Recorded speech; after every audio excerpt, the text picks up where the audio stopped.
Most NFL players enter the league waiting for validation, waiting for their moment, waiting for a paycheck that confirms they have arrived. Shedeur Sanders did the opposite. He showed up already in control. When his SS2 logo collection dropped at exactly 10 a.m., it wasn't positioned like a typical rookie merch release. It landed like an event. 8 minutes later, it was gone.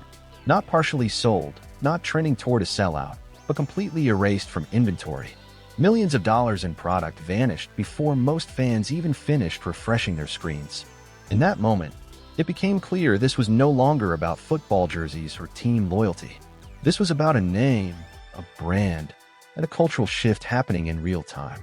Inside Nike, the reaction reportedly wasn't celebration. It was shock. The company tracks everything from click-through behavior to conversion speed, and the numbers coming in didn't match any existing model. The rate at which fans purchased Shedeur Sanders gear was higher than athletes who have already defined generations in basketball and football. The data told a brutal truth that couldn't be ignored. Consumers weren't buying into a franchise. They were buying into Sanders himself. The implications of that realization sent waves through the entire sports marketing industry. What was expected to be a strong rookie debut turned into a logistical nightmare. Nike's systems weren't just overwhelmed, they were exposed. Servers buckled under traffic. Warehouses stocked for weeks were drained in hours. Alerts flooded internal dashboards before some retail locations had even opened. Within 3 days, Shedeur Sanders had outsold benchmarks that established NFL stars usually take an entire season to reach. This wasn't a successful launch. It was a complete rewrite of expectations. As Nike scrambled to understand what happened, panic quietly set in. Emergency meetings were reportedly called. Executives stared at frozen screens, watching sales climb faster than their supply chain could respond. When leadership at the highest level starts demanding answers not because product failed, but because too much of it sold too fast, it signals something historic. Algorithms built to predict consumer behavior simply couldn't account for what Sanders triggered. This wasn't data-driven growth. It was cultural ignition. The reason the system broke is simple. Shedeur Sanders isn't selling to the traditional NFL audience. He bypassed it. The numbers revealed a massive surge in Gen Z buyers, a demographic that typically ignores team-branded apparel. Even more surprising, women made up nearly half of the purchases, completely dismantling outdated assumptions about who football merchandise is for. International orders poured in from Europe and Asia, the same way they do for elite sneaker collaborations. This wasn't football merch moving through a sports pipeline. It was global streetwear moving through culture. At the center of it all was the SS Crown logo. Not just a design, but a statement. Nike's design process reportedly went through numerous iterations because the symbol had to walk a tightrope. It needed to acknowledge the legacy tied to the Sanders name while standing firmly on its own. What emerged was clean, confident, and instantly recognizable. The logo didn't need explanation.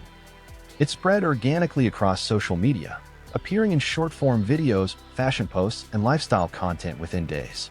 People weren't just wearing it. They were identifying with it. That organic spread is what terrified competitors. Once internal sales figures began circulating, rival brands reportedly went into crisis mode. Emergency strategy meetings followed almost immediately. The realization was uncomfortable, but unavoidable. Nike had identified something rare, and everyone else was late. The traditional approach of waiting years for a player to prove themselves on the field before elevating them commercially suddenly looked outdated. Shedeur Sanders didn't wait for permission. He forced the market to adjust around him. The consequences were immediate.